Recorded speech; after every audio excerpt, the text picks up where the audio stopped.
নমস্কার বন্ধুরা, আপনারা সবাই কেমন আছেন?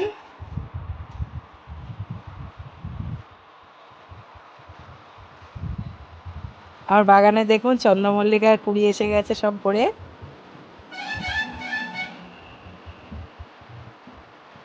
এটা জায়ান্টের, এগুলো জায়ান্টের।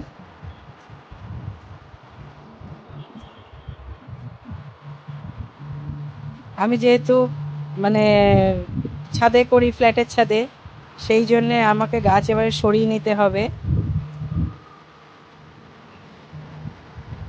এই কারণে আমি বড় টবেও করতে পারি না, আর অন্য মানে আরও নতুন ভ্যারাইটিও কিছু করতে পারিনি এবছর। যেগুলো ছিল সেগুলোকেই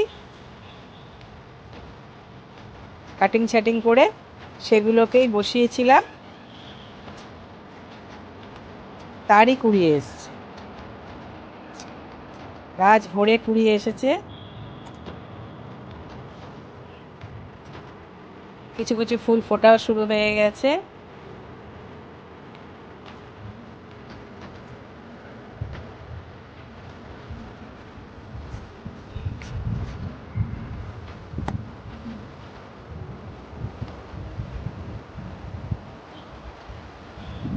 এগুলো আমার সব পুরনো গাছই, কোনো নতুন গাছ নেই।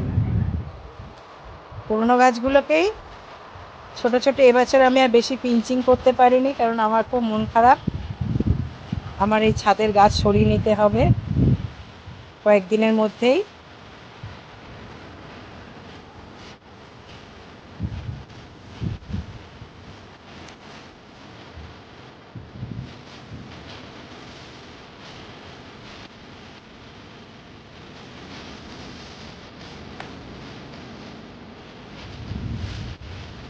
সেই জন্য যতটুকু হয়েছে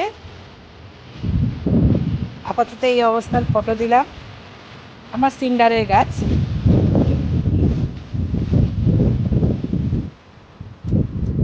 যেহেতু পাশেই গোলাপ গাছ আছে, আমি তো ছড়িয়ে গাছ রাখতে পারি না, পাশেই গোলাপ গাছ রয়েছে। এটা গোলাপ গাছের কোনো খাবার বা কোনো স্প্রে করেছি, তার ফলে এটা পুড়ে গেছে পাতাটা।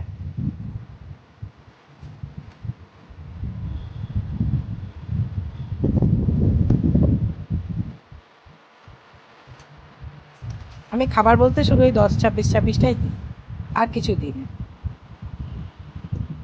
আর দুবেলায় জল দিই। সারা বছরই আমার এইভাবেই থাকে। আমি ওই এতদিন জলের ট্যাঙ্কের নিচে রাখতাম, এবার ওই গাছের নিচে নিচে রেখে দেব, গাছের নিচে নিচে ছায়া জায়গাতে রেখে দেব, বা গ্রিন নেট কভার করে রেখে দেব।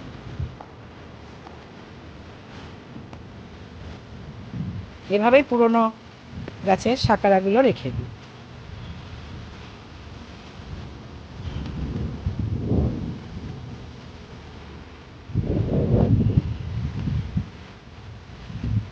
আপনারা এইভাবে করুন। আপনারা সবাই ভালো থাকবেন, সুস্থ থাকবেন। আপনাদের মতামত জানাবেন। অনেক ধন্যবাদ।